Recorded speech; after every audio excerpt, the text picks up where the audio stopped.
It's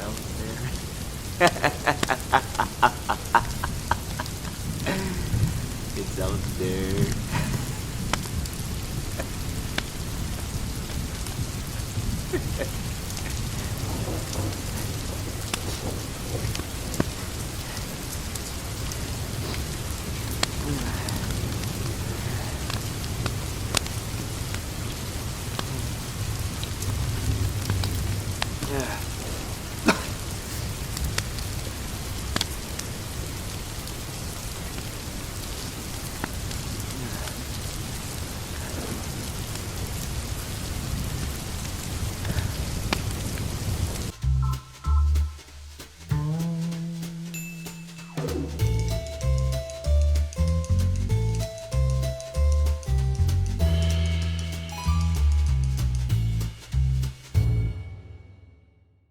Welcome back, guys, to another movie review. Today we're going to be talking about not Predator.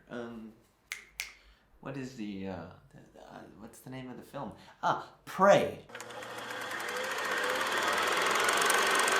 Prey is directed by Dan Trachtenberg, and you might recognize him from his feature-length directorial debut that was 10 Cloverfield Lane, which I personally enjoyed immensely, and this was definitely obviously an exciting kind of upcoming film for a lot of people, considering it is the next kind of installment in the Predator IP franchise. It has a pretty large cast, but I'd say the main key characters are played by Amber Midthunder and Dakota Beavers. The premise of the film is very simple. It is a prequel to the Predator franchise set in the Great Plains, in the northern Great Plains in 1719, where a Comanche tribe has to deal with the arrival of the ultimate predator. I personally did not have the massive high expectations that a lot of other people had, but I must say I watched it and I had a good time. It is a very well crafted action film, and it is beautiful to look at as well.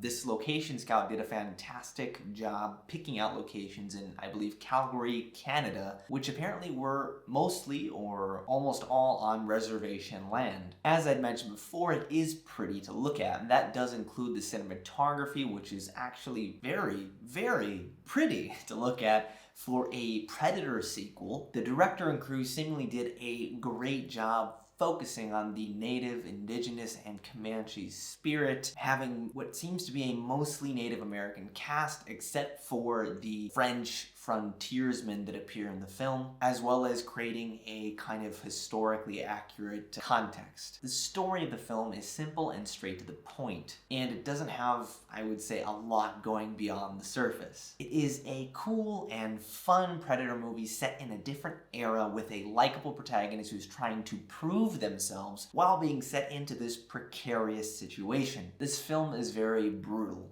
in its favor, doing justice to the previous installments of the Predator franchise. The Predator itself looks badass in its suit and full makeup. That being said, I do think there was a little bit of a lack of tension. You know going into the film more or less what you're going to get. There are not a lot of big surprises. You kind of get what you're expecting, except for the fact that it is well executed. You can nitpick the realism of this Predator alien movie and whether or not the people of that era would have been able to take on this ultimate predator, but alas, it is investing and manages to make it believable enough. Meanwhile, the only thing that really isn't super maybe believable at certain points is the CGI, which is surprising considering this actually had a pretty substantial budget. According to IMDb, it had an estimated budget of $65 million, which makes it even more surprising that it did not get a theatrical release. It's